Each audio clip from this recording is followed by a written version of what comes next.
गुरु परंपरा योग संस्थान में आपका स्वागत है। हम लोग सिद्ध सिद्धांत पद्धति पढ़ रहे हैं। सिद्ध सिद्धांत पद्धति में हम लोगों ने देखा था भगवान शिव की 5 शक्तियों की चर्चा हुई, कैसे क्रम से 5 शक्तियां उत्पन्न हुई हैं। निजा शक्ति, पराशक्ति, अपराशक्ति, सूक्ष्म शक्ति और कुंडलिनी शक्ति। फिर इसके 5 5 गुण बताए गए हैं पांचों शक्तियों के, उसको मिलाकर के 25 हो गए। उस 25 को कहा गया कि वो परपिंड है। तो परपिंड रूप शिव ही व्यक्त हो रहे हैं, अपनी शक्तियों को व्यक्त कर रहे हैं। तो 5 5 गुण मिला करके जो 25 हो गए उसको परपिंड कहा गया। परपिंड की उत्पत्ति हुई। उस परपिंड से अब चीजें और आगे, सृष्टि की रचना के क्रम और आगे बढ़ रहा है। और उसमें हम लोगों ने देखा था आगे बढ़ते हुए 5 अधिष्ठात्री देव आए हुए हैं। तो शक्ति निकल करके कहाँ जा रही है? जो पहले से है उसी से चीजें नई निकलने वाली हैं। तो हम लोगों ने देखा था 5 अधिष्ठात्री देव भी उत्पन्न हुए। अपरंपर, परमपद, शून्य, निरंजन और परमात्मा, ये 5 देव उत्पन्न हुए। अब इससे यहाँ तक कल हम लोगों ने देखा था, इससे आगे की कहानी, इनके गुण भी हम लोगों ने कल जो है यहाँ में यहीं तक देखा था। यहाँ तक देख लिया, ठीक है। अधिष्ठात्री देव, अब जो 5 अधिष्ठात्री देव हैं, अब मामला उनसे आगे बढ़ने वाला है। 5 अधिष्ठात्री देव अपरंपर, परमपद, शून्य, निरंजन और परमात्मा। इसको कहने के लिए व्याख्याकारों ने कहा हुआ ब्रह्मा, विष्णु, रुद्र, ईश्वर और सदाशिव, जो 5 चक्रों के 5 देवता हम लोग पढ़ते हैं, वो यहाँ पर बात आई हुई है। अब ये 5 अधिष्ठात्री देव हैं, तो इनके भी तो 5 5 गुण होंगे। ये क्यों बैठे रहेंगे? इनके भी 5 गुण होंगे, तभी तो सृष्टि की रचना होगी, तभी तो हम लोग आए हुए हैं। हम आप कैसे आए? तो इनके 5 5 गुण हुए। अधिष्ठात्री देव के 5 5 गुण हुए। अब तो कितने हो गए? संख्या में 25 हो गए। अपरंपर के 5 गुण हैं अकलंकत्व, अनुपमत्व, अपारत्व, अमूर्तत्व, अनुदयत्व। बहुत सारे लोग परेशान हो रहे थे, फोन आया था कि समझ में नहीं आ रहा है, सिद्ध सिद्धांत पद्धति में इतने फैक्ट्स हैं, कैसे होगा? हमने कहा, कुछ चिंता करने की बात नहीं है, पढ़ते जाओ और उसके नोट्स बनाओ। अगर इसको समझने में लगेंगे तो समझना इतना आसान नहीं है, सिर्फ इसके क्रम को समझना है। सिर्फ क्रम को समझना है, क्योंकि खुद गुरु गोरखनाथ जी ने भी कहा है कि हमें ही नहीं पता, क्योंकि इसकी व्याख्या नहीं की जा सकती, लेकिन लोक व्यवहार की वजह से हम इसकी व्याख्या कर रहे हैं, हम बता रहे हैं। तो जब बड़े बड़े गुरु ये बात कह रहे हैं, जो ईश्वर स्वरूप गुरु हैं, हमारी आपकी क्षमता कहाँ से हो सकती है कि इसके पूरे एक एक शब्द को समझ लेंगे? मेरे बस का तो नहीं है। तो एग्जाम की दृष्टि से हम स्ट्रक्चर तो समझ सकते हैं कि कहाँ से 5 शक्तियां आई, उसके 5 गुण हुए, वो मिलकर के परपिंड हो गए, फिर उससे 5 अधिष्ठात्री देव आए, फिर 5 अधिष्ठात्री देव के भी 5 गुण हो गए, तो 25 हो गए वो। अब उससे एक नई पिंड की उत्पत्ति होगी। ये तो हम यहाँ तक ये इतना समझ सकते हैं, तो ये बहुत इंपॉर्टेंट है। बीच में अगर उससे ज्यादा 5 गुण वाला भी कोई निमोनिक बिठा सकते हो, या बार बार देख करके उसका कुछ सेटिंग कर सकते हो, लिख सकते हो, उतना करके छोड़ दो। बहुत ज्यादा तनाव लेने की जरूरत नहीं है, उतने में आपका काम हो जाएगा। फिर परमपद है, उसके 5 गुण हैं निष्कलत्व, अनुतरत्व, अचलत्व, असंख्यत्व, अनाधारत्व। फिर शून्य है, शून्य में जो से संबंधित 5 गुण है, उसमें क्या कहा गया है? लीनता, पूर्णता, उन्मनी, लोलता, मूर्छता। फिर निरंजन, जिनको विष्णु भगवान कहा जाता है व्याख्या में, उनके जो 5 गुण बताया गया, सत्य, सहज, समरस, सावधान, सर्वज्ञ। और परमात्मा यानी ब्रह्मा भगवान के जो 5 गुण बताए गए, ये सब 5 अधिष्ठात्री देव और उनके 5 गुण की चर्चा हो रही है। अक्षय, अभेद, अच्छेद, अविनाशी, अदाह्य, ये ब्रह्मा भगवान के आए हैं। ये 5 अधिष्ठात्री देव, उनके 5 5 गुण हैं। एक बार फिर से हम लोग देखते हैं, अपरंपर के देखते हैं, जिनको सदाशिव कहा जाता है। अकलंकत्व कहा गया है, जो राग द्वेष से रहित हैं। अनुपमत्व कहा गया, अद्वितीय सत्ता वाले हैं। अपार अपारत्व कहा गया, अनंतता वाले, इनकी जिनका कोई अंत नहीं है। अमूर्त तत्व कहा गया जो परिच्छेद रहित हैं, और अनुदयत्व कहा गया जो भाव शून्यता जिसमें है। ये सदाशिव भगवान जिनके लिए शब्द इस्तेमाल आया हुआ है यहाँ पर अपरंपर। अब परम पद के बारे में देखते हैं, जिनको ईश्वर कहा जाता है। परम पद के बारे में क्या कहा गया, उनके जो 5 गुण हैं, निष्कलत्व, इसको कहा गया निराकार कहा जाता है उसके लिए। हालांकि एग्जैक्ट नहीं है, आप इसके शब्द को, उसके अर्थ को ढूंढ पा रहे हैं, आसान नहीं है, लेकिन व्याख्याकारों ने कहा निष्कलत्व का अर्थ होता है निराकार, अनुतरत्व का अर्थ होता है अनु जैसा सूक्ष्म, अचलत्व का होता है व्यापक जो अचल है, असंख्यत्व का होता है अद्वय जो दो नहीं, संख्या तो गिन सकते हैं, और जो एक ही है उसको कैसे गिनेंगे, जो अद्वय है, दो है ही नहीं, पूरे एक ही है। अनाधारत्व या निराधार कहा गया, अनाधारत्व मतलब आधार रहित होना, जो खुद पर आश्रित है। फिर शून्य में आते हैं, शून्य जिनको कि रुद्र के नाम से जाना जाता है व्याख्या में, उनमें है लीनता, पूर्णता, उन्मनी, लोलता और मूर्छता। तो लीनता का कहा गया अव्यक्त अवस्था, जो लीन अवस्था में है। पूर्णता कहा गया अखंड है, जो खंडित नहीं है। फिर कहा गया उन्मनी यानी सहज प्रतिष्ठा, उन्मनी मतलब सहज रूप से जो प्रतिष्ठित है, उन्मनी तो समाधि का नाम है, जो सहज रूप से समाधि में प्रतिष्ठित है, शून्य कहा गया। लोलता कहा गया है कार्य संपादन, लोलता थोड़ा सा चंचलता से अर्थ आता है, कार्य संपादन करना यानी क्रियात्मक हो जाता है। मूर्छता आ जाता है विलीनता, यानी कि विलीन करने की भी शक्ति है। ये शून्य के बारे में कहा गया, उनके 5 गुण। अब निरंजन जिनको विष्णु नाम से जाना जाता है, जिनके व्याख्याकार विष्णु कहते हैं निरंजन भगवान को, उनके जो 5 गुण है, जिनके सत्य है, तो 3 सत्य का मतलब यहाँ सच और झूठ बोलने से नहीं है, जो तीनों कालों से परे हैं, यानी सत्य है, हर वक्त वो अवस्थित है, हर काल में अवस्थित है, उसमें कोई परिवर्तन नहीं होता है। सहज का अर्थ है स्वरूप स्थिति में है, सहज यानी स्वरूप स्थिति में प्रतिष्ठित है। समरस कहा गया निर्विकारता के लिए कहा गया, समरस भाव में है, वो कोई आकार नहीं, निर्विकार है। और सावधान कहा गया है प्रमाद रहित है, किसी विषय में नहीं फंस रहे हैं। सर्वज्ञ है, सर्वव्यापक, सर्वज्ञ मतलब सर्वव्यापक है। और फिर परमात्मा जिनको ब्रह्मा भगवान कहा गया, उनके जो 5 गुण हैं अक्षय, अभेद, अच्छेद, अविनाशी, अदाह्य।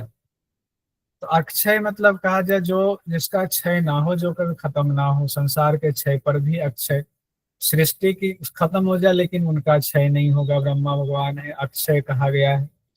अभेद, अनेक भेद पर भी उनका कोई भेद नहीं है, जैसे हम लोग इतने ही लोग क्लास में सब भेद से हैं, लेकिन ब्रह्मा भगवान अभेद हैं। अच्छेद्य, जिनमें कोई छिद्र नहीं है, जिनमें कोई विकार नहीं है, अच्छेद्य हो गए। अविनाशी कहा गया है जो उत्पत्ति और विनाश का जिनमें अभाव है, जो है ऑलरेडी है, क्योंकि सब शिव की शक्ति हैं तो ऑलरेडी हैं। अदाह्य कहा गया है जो सभी तापों से परे हैं, कोई भी ताप यानी दुख उनमें नहीं है, उनसे परे हैं। हम लोगों ने अभी पढ़ा 5 अधिष्ठात्री देव, 5 अधिष्ठात्री देव के 5 5 गुण, तो हो गए 25। इनको मिल करके इन्होंने क्या किया, जो कैबिनेट बनाया उनका नाम हुआ अनादिपिंड।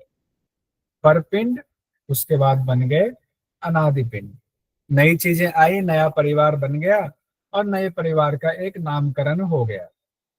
अब इनका नाम हो गया अनादिपिंड, अनादिपिंड की उत्पत्ति। अब अनादिपिंड की जब उत्पत्ति हुई, अनादिपिंड बना है, उससे भी 5 चीजें निकलने वाली हैं।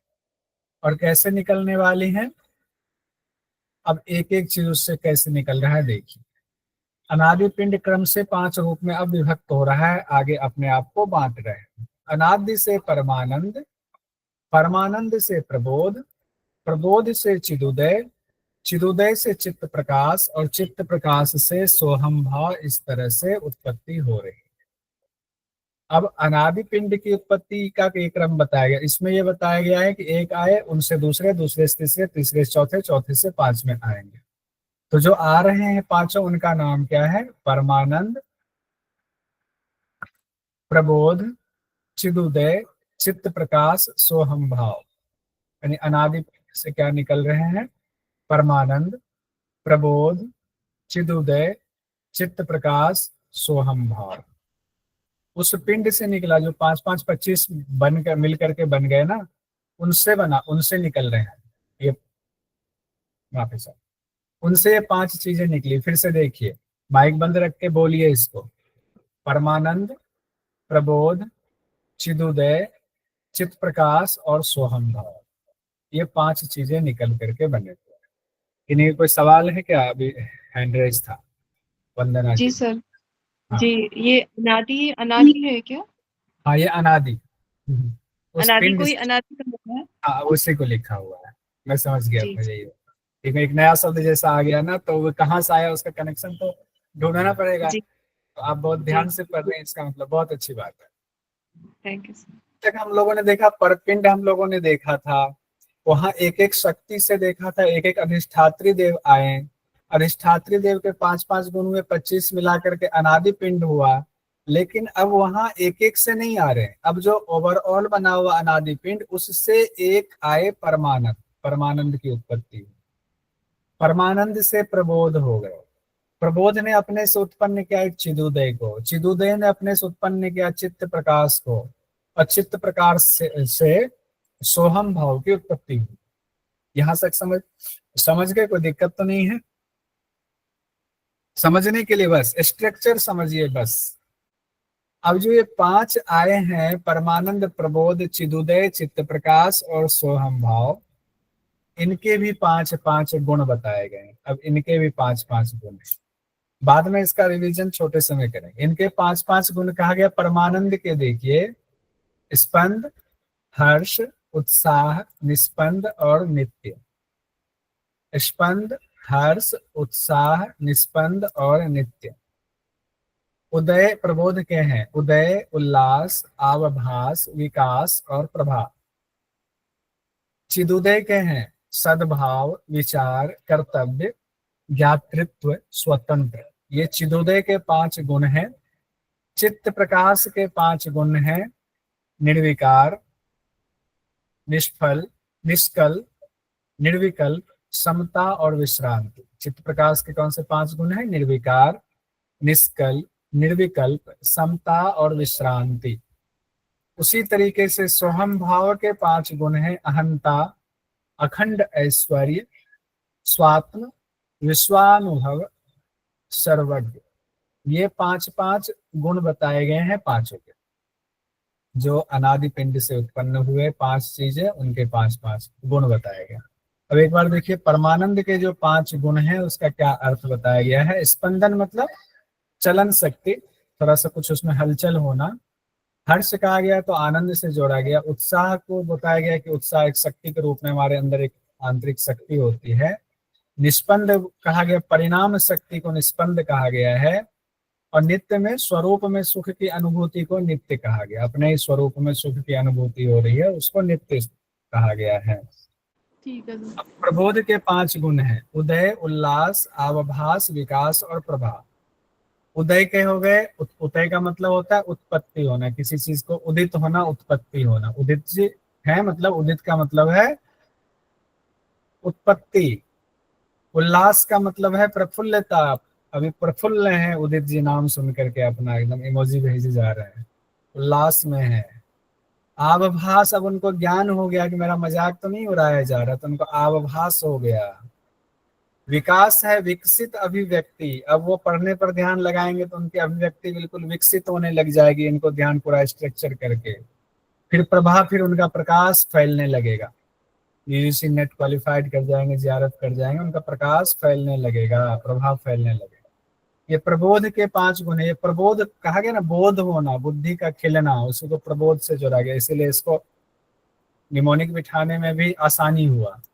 चिदुदय के 5 गुण कहा गया है। चिदुदय में कहा गया सद्भाव, नित्यता की ही सद्भाव है।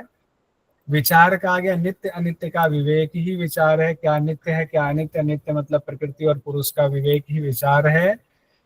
कर्तृत्व कहा गया, कर्तापन का स्वभाव ही कर्तृत्व है, हम सब के अंदर कर्तापन का स्वभाव है। ज्ञातृत्व हुआ जानने का स्वभाव, और स्वतंत्र तो कहा ही गया है कि हम सब स्वतंत्र हैं, बंधे हुए नहीं हैं। अब चित्त प्रकाश के भी 5 गुण होंगे। ये हम लोग कौन सा पढ़ रहे हैं? वो जो अनादि पिंड आया, उस अनादि पिंड से जो 5 चीजें निकली, जिसमें चौथा चित्त प्रकाश है, 5वां सोहम भाव है, उसके 5-5 गुण पढ़ रहे हैं हम लोग। तो चित्त प्रकाश के जो 5 गुण हैं, निर्विकार, निष्कल, निर्विकल्प, समता और विश्रांति।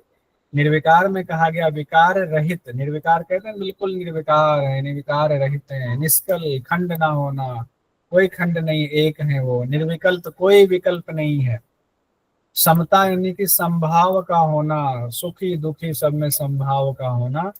विश्रांति मतलब विषयों से उपराम होना, इंद्रियां किसी विषय में नहीं जा रही। चित्त प्रकाश की बात आई हुई है। अभी देखिए यहाँ ऐसे बह रही, अभी तो उत्पत्ति का क्रम है। जब हम लोग वापस जाते हैं तो इसी चीज को वापसी के क्रम में पढ़ते हैं कि स्थूल से सूक्ष्म की तरफ कैसे ले जाना है। 5वां है हमारा सोहम भाव, उसके 5 गुण हैं। अहंता, अहंता को कहा गया अहंकार। अहंता शब्द शुरुआत में कौन सी शक्ति से जुड़ा हुआ था, कोई बताएंगे क्या? देखते हैं कितना कल वाला याद है। अपर अपराशक्ति में। स्वात्म में कहा गया सब में अपने आप को व्याप्त देखना, स्वाप्त। और विश्वा अनुभव यानी विश्व का अनुभव, स्थूल सूक्ष्म को प्रत्यक्ष करने की शक्ति को विश्वा अनुभव कहा गया। सर्वज्ञ, सभी ज्ञान की शक्ति, सर्वज्ञ सभी ज्ञान की शक्ति। अब हम लोगों ने देखा 5 अनादि पिंड और उसके 5-5 गुण, यानी कि अब वो नई चीजें निकल गए। अपने से 5 गुण को भी निकाल दिया, उत्पत्ति कर दिया। जब 5 गुण को भी निकाल दिया, अब उनकी जो है नई फैमिली बन रही है। अब इसको अभी रिपीट करेंगे, परेशान बिल्कुल नहीं होना है, अभी रिपीट करेंगे लास्ट। अब जो अनादि पिंड से 5 चीजें निकली हैं, उनके 5-5 गुण को हम लोगों ने देख लिया। अब उसको एक नया परिवार का नाम दिया गया, आद्य पिंड दिया गया। क्या नाम दिया गया? आद्य पिंड।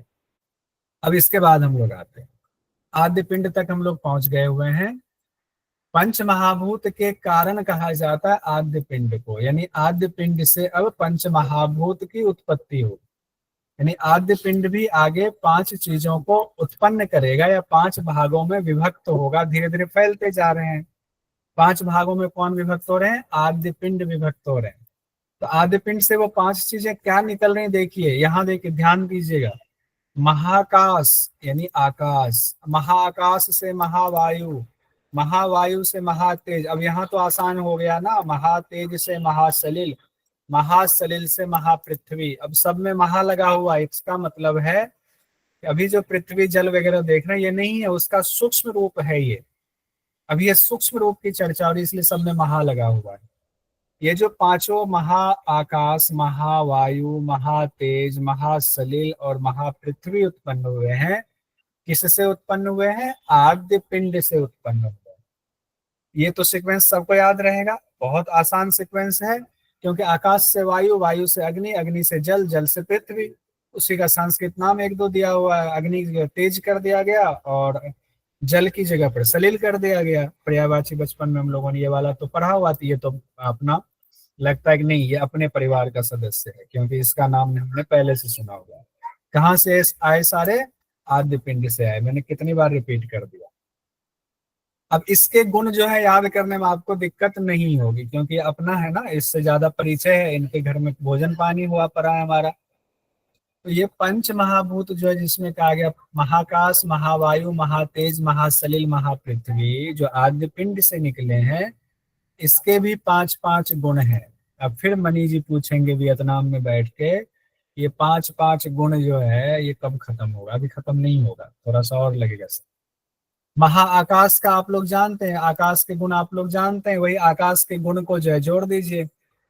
मनी जी आपका बुक अगले महीने में भेज पाऊंगा, क्योंकि अभी जाने वाले जो वियतनाम थे वो कल जा चुके हैं, और बुक जो है एक छपी नहीं, और उनके पास हम गए तब तक अचानक से उनका प्रोग्राम रहा। अगले महीने फिर जाएंगे, तो हनोई जाएंगे तो मैं भिजवा दूंगा, आप वहां से कलेक्ट कर लेंगे।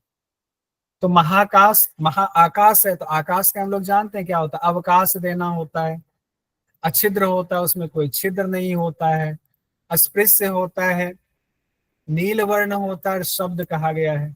ये महाआकाश के हम लोग जानते हैं, महाआकाश के ये पहले से जानते हैं। फिर आया महावायु, महावायु के भी हम लोग गुण जानते हैं, अगर आए तो हम अनुमान लगा के देख लेंगे कि हाँ ये महावायु के गुण है। क्या? संचार हो रहा है, वायु संचारित हो रही है, वायु का संचालन हो रहा है। स्पर्श होता है, वायु स्पर्श करती है, वायु सुखाती भी है, शोषण भी करती है। और वायु के बारे में धूम्र वर्ण कहा गया है, तो कितनी बार पढ़ चुके हैं। अब उसके बाद महातेज, महातेज मतलब अग्नि, अग्नि के बारे में कहा गया। दाहकता, दाह करना मतलब जलाने वाली स्थिति। पाचकता, पेट के अंदर अग्नि है तो पचाती है। उष्णता, गर्मी उत्पन्न करती है अग्नि। और प्रकाशकता, प्रकाशकता मतलब रोशनी फैलाती है। और वर्ण कहा गया, रक्त वर्ण का होता है। क्या होता है? रक्त वर्ण का होता है। अब महासलिल यानी महाजल पर आएंगे, यानी जल के सूक्ष्म तत्व की बात हो रही। उनके 5 गुण क्या है? प्रवाह, कहते हैं जल का प्रवाह बहुत तेज था, प्रवाह हो गया। अप्यायन कहा गया है, द्रव है, रस है, और रंग कहा गया है श्वेत वर्ण का है, श्वेत वर्ण का। फिर आते हैं महापृथ्वी पर। पृथ्वी का गुण क्या है? स्थूलता है, भारीपन होना, नानाकारता, विभिन्न रूपों में बट जाना, काठिन्यता, ठोस। गंध है पृथ्वी का गुण। और पीत वर्ण कहा गया, पीला वर्ण। वर्ण भी सबको याद रहेगा। यहाँ से जो है आपके अपना शहर आना शुरू हुआ, आप तक अनजान शहर में थे ऐसा लग रहा है। अब ये 5 और 5 गुण हो गए। तो 5 महाभूत का कारण कौन है? यानी कारण मतलब कहाँ से उत्पत्ति हुई है? तो आद्य पिंड से ये 5 महाभूत यानी महाआकाश, महावायु, महातेज, महासलिल, महापृथ्वी आए। अब ये 5 का क्रम थोड़ा सा टूट रहा है। अब ये 5 और 5 के गुण, पंच महाभूत और पंच महाभूत के 5 गुण 25 हो गए। उससे जो नई चीजें उत्पन्न हो रही है वो हो रही है महासाकार पिंड की 5 मूर्तियां। महासाकार पिंड की 8 मूर्तियां, माफी चाहूंगा, महासाकार पिंड की 8 मूर्तियों की उत्पत्ति अब होगी। अब उसको मिला करके नया नाम दे दिया महासाकार पिंड। अब उससे 8 मूर्ति उत्पन्न होगी। अब 5 महाभूत और उनके 5-5 गुण है। महाभूत के जो सूक्ष्म रूप है उसकी बात हो रही है, उसको मिला करके उस परिवार का नाम दिया गया महासाकार पिंड की, महासाकार पिंड दिया गया। अब वहां से 8 मूर्तियों की उत्पत्ति होगी। ये 8 मूर्ति कौन है? अब ये देखिए, अब यहाँ नाम सीधा आया हुआ 8 मूर्तियों का। सबसे पहले परम शिव कहा गया, पहली मूर्ति परम शिव है। परम शिव से भैरव आए, भैरव से श्रीकंठ आए, श्रीकंठ से सदाशिव आए, सदाशिव से ईश्वर आए। फिर तो याद रहेगा, ईश्वर से रुद्र, रुद्र से विष्णु, विष्णु से ब्रह्मा।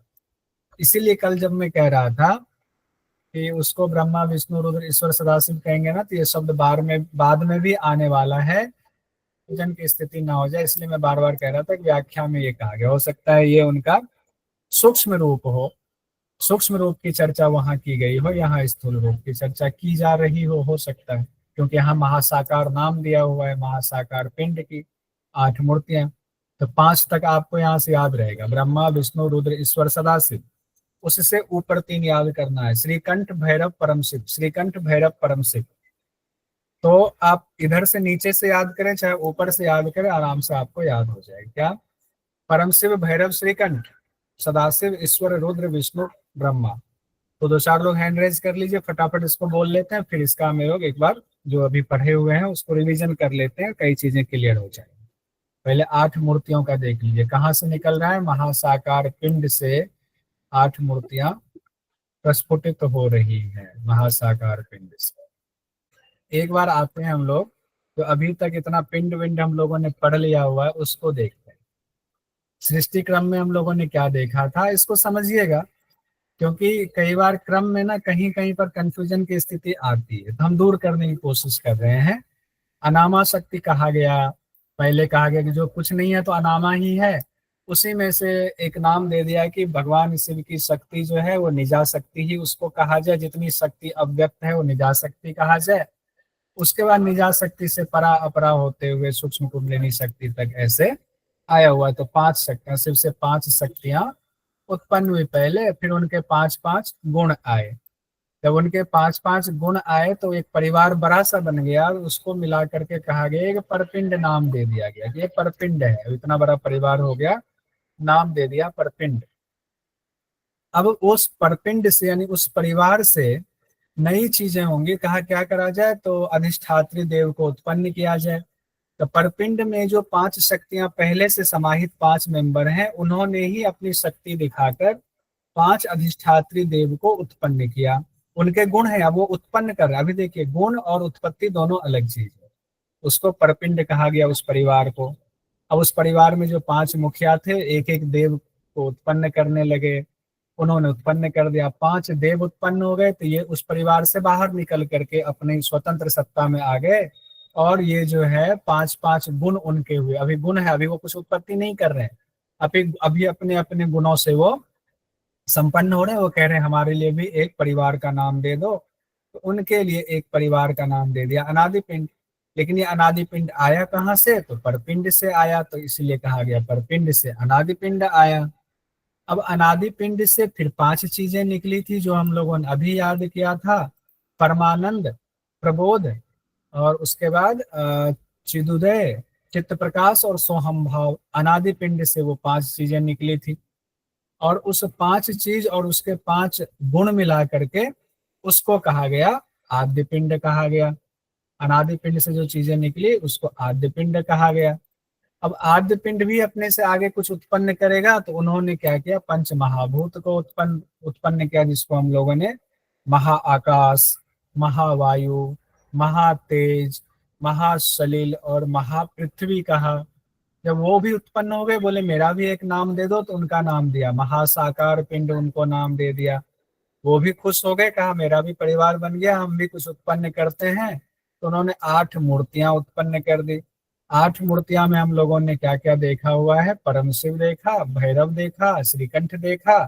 फिर 5 जो हैं सदाशिव, रुद्र, सदाशिव के बाद रुद्र ही नहीं, सदाशिव, ईश्वर, विष्णु और ब्रह्मा। ये 8 मूर्ति उन्होंने क्रम से उत्पन्न कर दिया। यहाँ तक में किन्हीं को कंफ्यूजन है तो बताइए। यहाँ गुण बस हमने छोड़ा हुआ है, आपके लिए छोड़ दिया है गुण को। बाकी एक पेज में आपका पूरा सिमट गया, तो क्यों परेशान हो रहे थे।